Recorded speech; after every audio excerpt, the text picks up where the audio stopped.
Gracias damos al Señor esta vez por poder invocar su nombre y poder abrir su palabra y compartir aquello que el Señor ha puesto en nuestros corazones para edificación de su pueblo. Sea exaltado su nombre. Vamos a ir al Evangelio de San Lucas. En el capítulo número 19 y el versículo número 28. Y vamos a leer unos versículos para comenzar, que dicen: dicho esto, iba adelante subiendo a Jerusalén. Y aconteció que llegando cerca de Betfagé y de Betania, al monte que se llama de los Olivos, envió dos de sus discípulos, diciendo: id a la aldea de enfrente, y al entrar en ella hallaréis un pollino atado, en el cual ningún hombre ha montado jamás. Desatadlo y traedlo. Y si alguno os preguntare: ¿por qué lo desatáis?, le responderéis así: porque el Señor lo necesita. Gracias, Señor, por tu palabra. El título va a ser id, entrar y hallaréis. Id, entrar y hallaréis. Ahora, aquí habían dos de sus discípulos, y el Señor lo primero que hace es que los envía a un lugar, y ellos son obedientes, y en base a la obediencia que ellos tenían, van directamente a hacer aquello que el Señor les envía a hacer.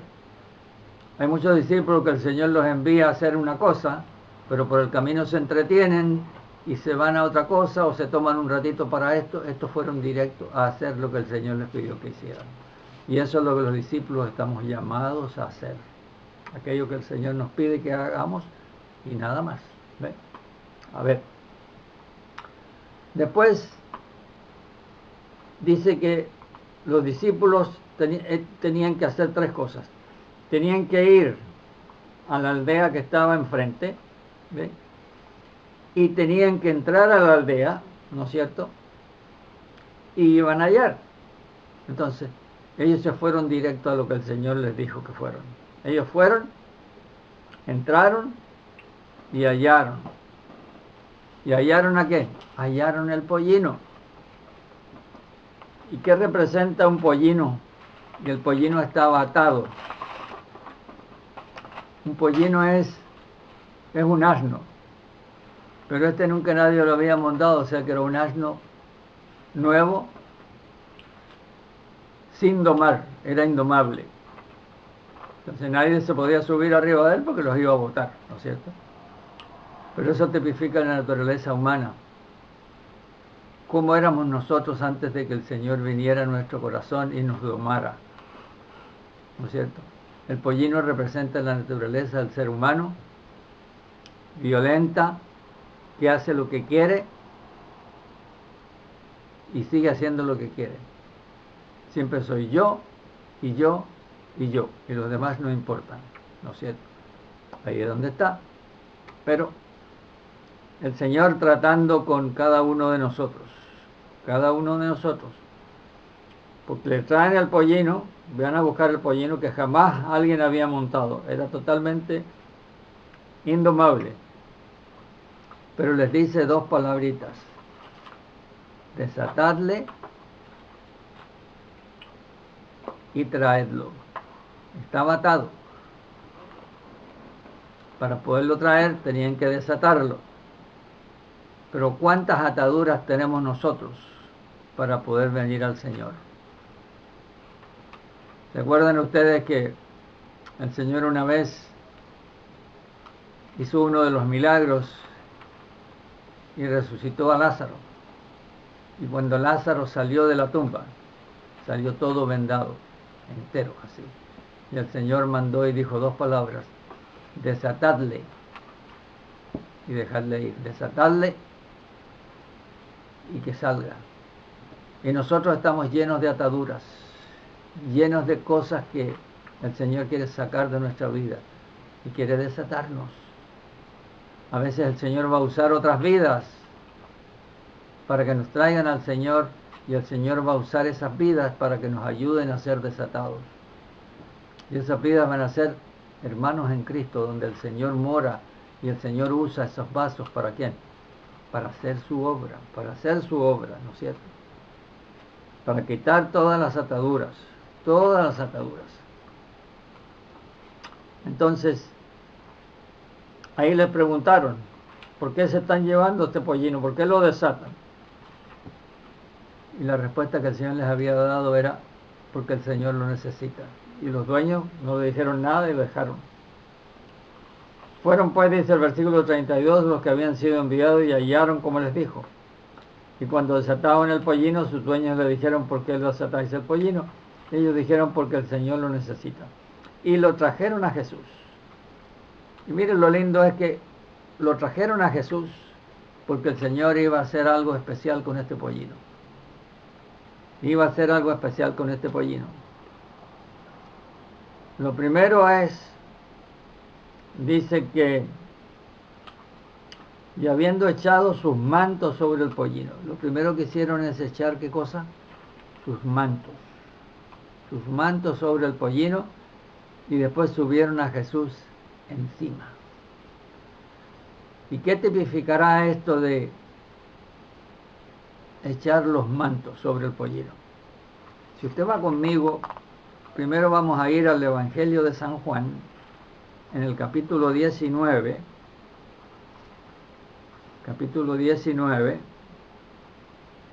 y aquí vamos a ver cuando el Señor Jesús estaba siendo crucificado. ¿Qué cosa estaban haciendo los soldados abajo? Los soldados se empezaron a repartir sus prendas. Aquí en el versículo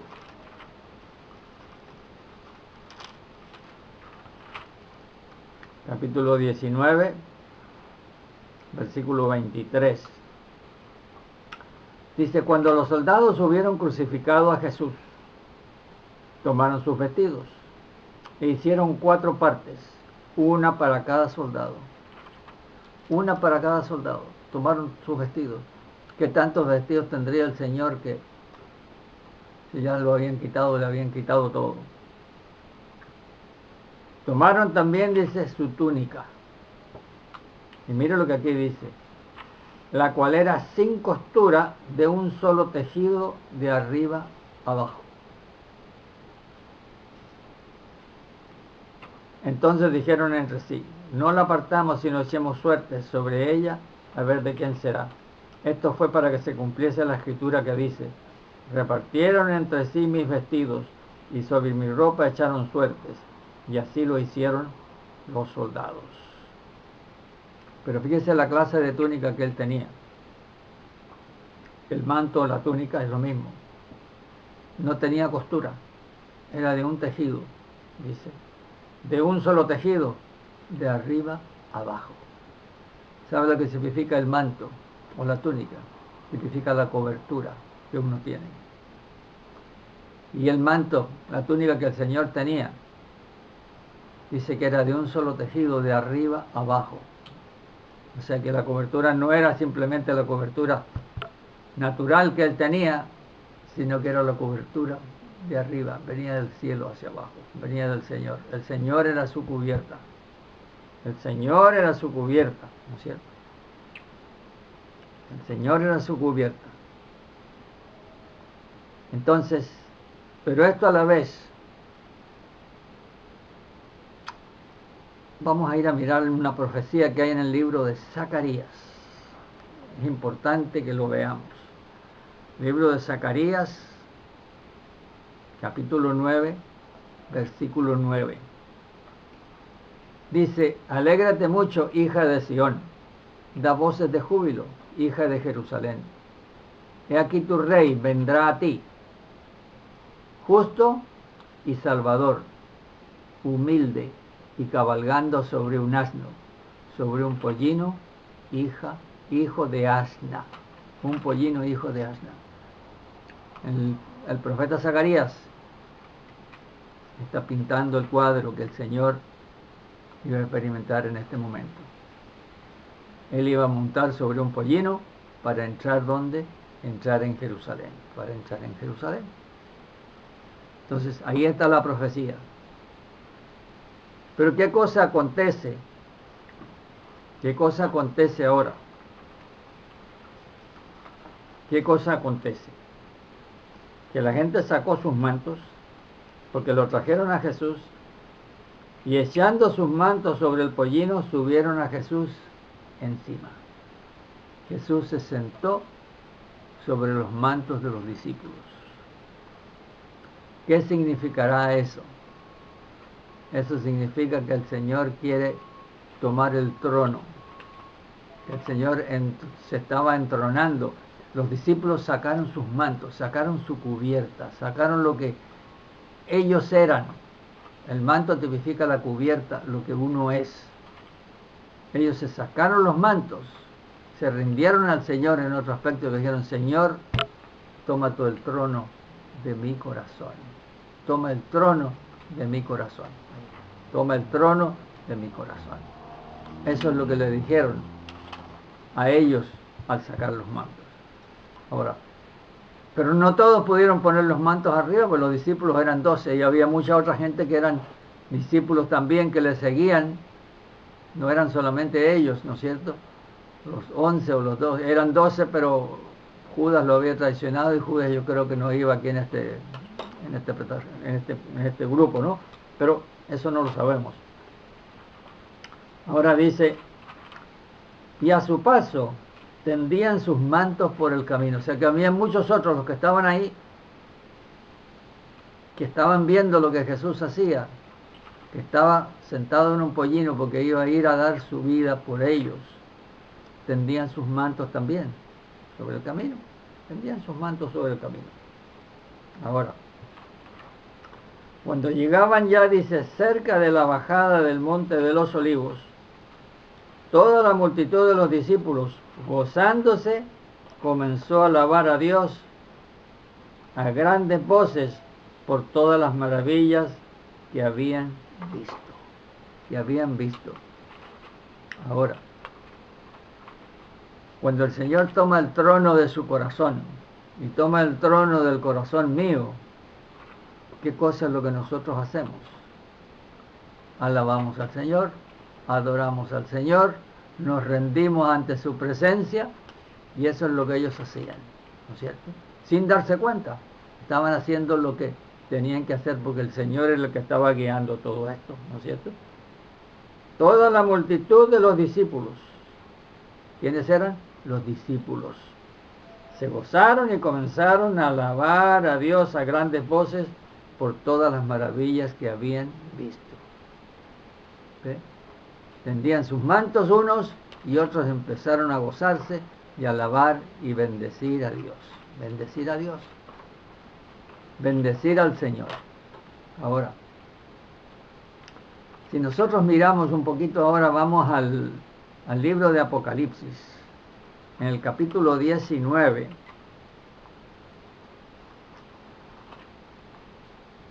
Porque aquí hay una tipología muy especial que el Señor quiere que nosotros miremos en esta hora.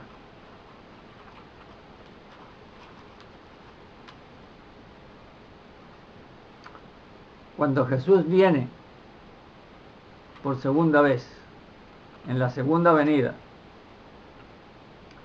dice el versículo 11 del capítulo 19: entonces vi el cielo abierto, y aquí un caballo blanco, y el que lo montaba se llamaba Fiel y Verdadero, y con justicia juzga y pelea. Sus ojos eran como llama de fuego, y había en su cabeza muchas diademas, y tenía un nombre escrito que ninguno conocía sino él mismo.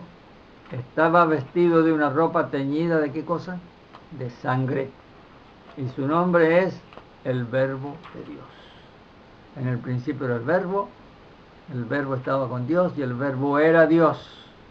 Todo por él fue hecho, y este Verbo después dio su vida por usted y por mí. Derramó hasta la última gota de su sangre para que usted sea salvo, y que yo seamos salvos, y que todo el mundo sea salvo. Por eso que su ropa estaba teñida ¿en quién? En sangre, en sangre. Pero ahora, así es como el Señor venía de vuelta. Y después dice: y los ejércitos celestiales vestidos de lino blanco y limpio le seguían en caballos blancos, ejércitos celestiales, todos los que están ahí arriba.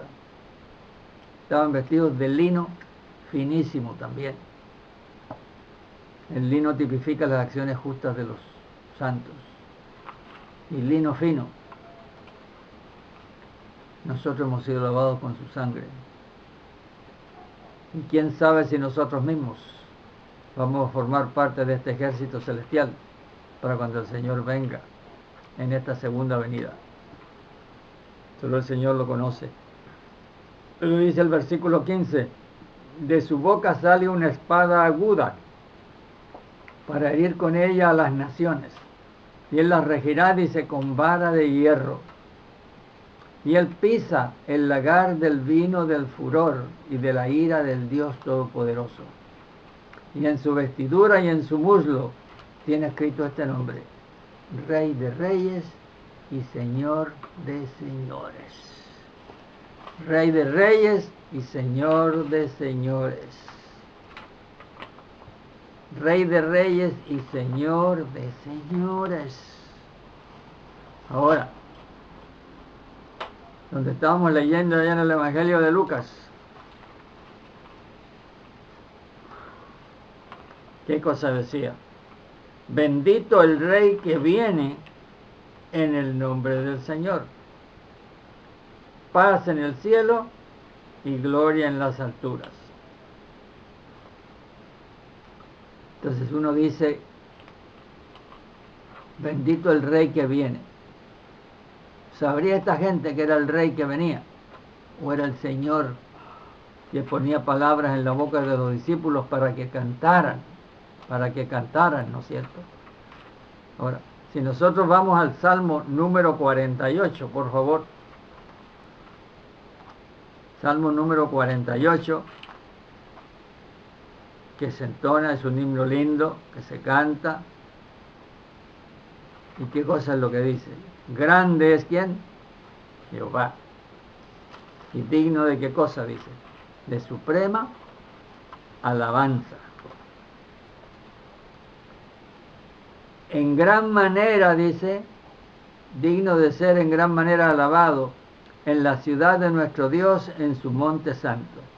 Dice, hermosa provincia, el gozo de toda la tierra es el monte de Sión. A los lados del norte dice, la ciudad de ¿quién? Del gran rey.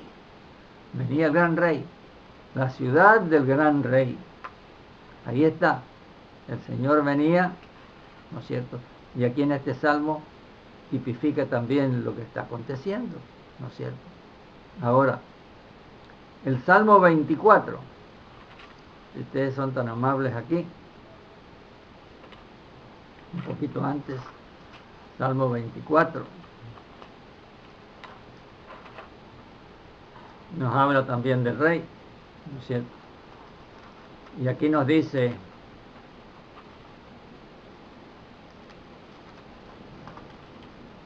en el versículo 7, alzado puertas vuestras cabezas, y alzaos vosotros, dice, puertas eternas.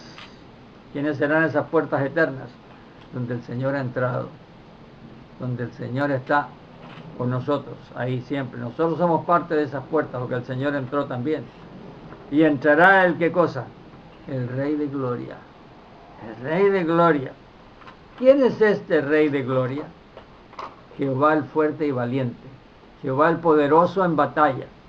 Alzado puertas vuestras cabezas, y alzaos vosotras, dice, puertas eternas, y entrará el Rey de Gloria. ¿Quién es este Rey de Gloria? Jehová de los ejércitos. Él es el Rey de la Gloria. Él es el Rey de Reyes, y Él es el Señor de señores. El Señor de señores, ¿no es cierto? Ahora, si vamos de vuelta allá al libro de Lucas, donde estábamos leyendo en el capítulo 19. Lucas capítulo 19. Viene el versículo 39 y dice, entonces algunos de los fariseos de entre la multitud le dijeron, Maestro, reprende a tus discípulos. Él respondiendo les dijo, os digo que si estos callaran, las piedras clamarían. Como diciendo, mis discípulos callan, pero si mis discípulos callan, hasta las piedras van a clamar. Pero ¿sabe usted que usted y yo somos piedras? Pero somos piedras vivas. Antes éramos piedras muertas, pero ahora somos piedras vivas. Si usted me acompaña a la primera carta de Pedro, en el capítulo número 2, vamos a mirar nosotros acá, el versículo 4 y el versículo 5. Dice, estamos llamados a acercarnos a Él, cada vez más. Dice, acercándoos a Él. Fíjese que el Señor mandó a traer el pollino a que lo trajera. Nosotros éramos antes igual que ese pollino, ¿ve? Indomable. Pero cuando nos trajeron a Él, cuando alguien el Señor usó para traernos al Señor, nos trajo y nosotros vinimos a ser piedras vivas, acercándonos a Él. ¿Por qué? Porque Él es una piedra viva. Dios es esa piedra viva. Jesucristo es esa piedra viva. Desechada ciertamente por los hombres, mas para Dios, ¿cómo dice? Escogida y preciosa. Esa es la piedra viva, Jesús, ¿no es cierto? Acercándonos a quién, acercándonos a Él, al Señor.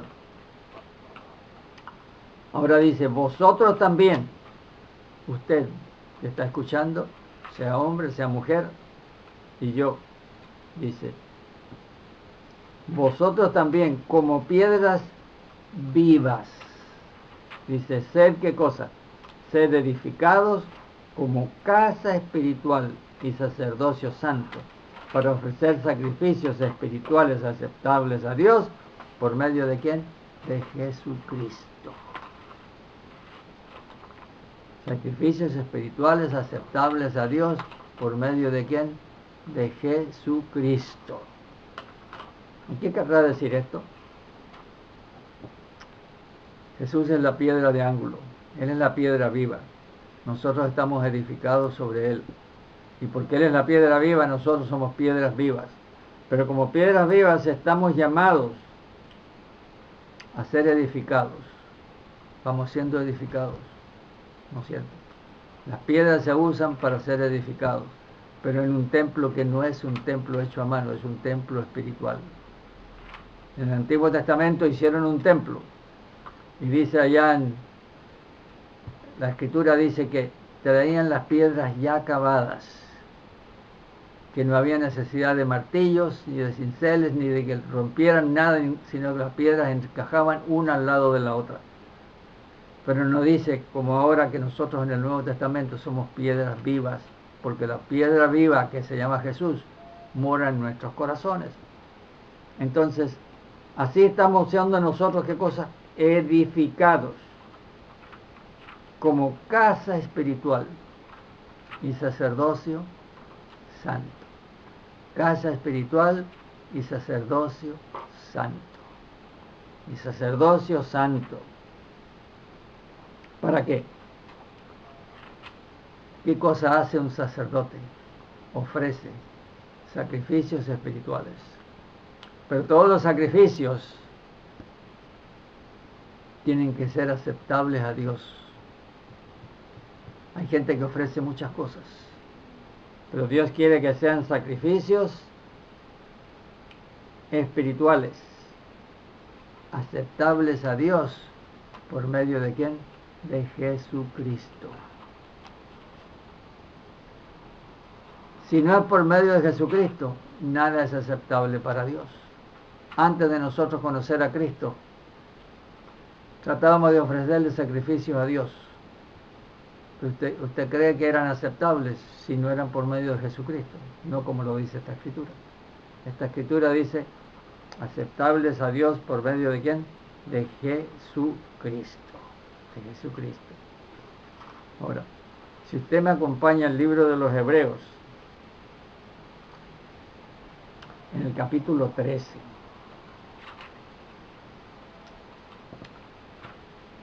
Y vamos a leer del versículo 11 al versículo 16. Dice: porque los cuerpos de aquellos animales cuya sangre a causa del pecado es introducida en el santuario por el sumo sacerdote, son quemados, dice, fuera del campamento. Eso era lo que pasaba antes. Por lo cual también Jesús ahora, para santificar al pueblo mediante su propia sangre, padeció fuera de la puerta. Así como llevaban fuera del campamento, llevaban los cuerpos de los sacrificios. Jesús se ofreció como sacrificio, ¿no es cierto? Entonces dice, si Él se ofreció como sacrificio fuera de la puerta, padeció fuera de la puerta, dice, salgamos pues a Él fuera del campamento, llevando, ¿qué cosa? Su vituperio. Salgamos nosotros de donde estemos haciendo campamento, lo que sea, vayamos al mundo, vayamos donde el Señor nos mande a predicar, y vamos a predicar a Cristo. Vamos a hablarles de que Cristo murió, resucitó por nosotros. ¿Ve? Cristo murió y resucitó por nosotros. Porque no tenemos aquí ciudad permanente, sino que buscamos la porvenir. Ahora, ¿qué vamos a ofrecer nosotros? Dice el versículo 15. Así que ofrezcamos siempre a Dios, por medio de Él, sacrificio de ¿qué dice? De alabanza, en singular. Sacrificio de alabanza. Él es la alabanza que Dios puso en el corazón suyo y en el mío para que nosotros podamos ofrecer a Dios aquello que Él pone en nuestro corazón. Es decir, fruto de labios que hacen una cosa, que confiesan su nombre. Cuando nuestros labios glorifican al Señor y confiesan el nombre de Cristo, y todo lo hacen en nombre del Señor, el Padre es glorificado. Y después dice, y de hacer el bien, todas las cosas buenas, estamos llamados a hacerlas. Y de la ayuda mutua, no os olvidéis, porque de tales sacrificios se agrada a Dios. ¿Cuáles son los sacrificios que a Dios le agradan? Sacrificio de alabanza y de adoración. Hacer el bien. Ayudar a los hermanos.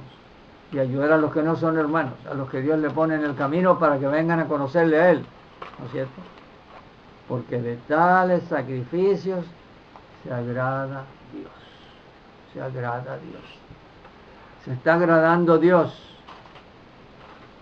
Se está agradando Dios con lo que Dios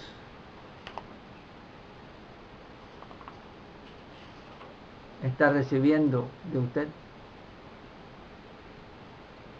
Alabe a Dios, adore a Dios, bendiga a Dios, tenga intimidad con Él, tenga ese sacrificio devocional con Él para uno poder fluir delante de su presencia.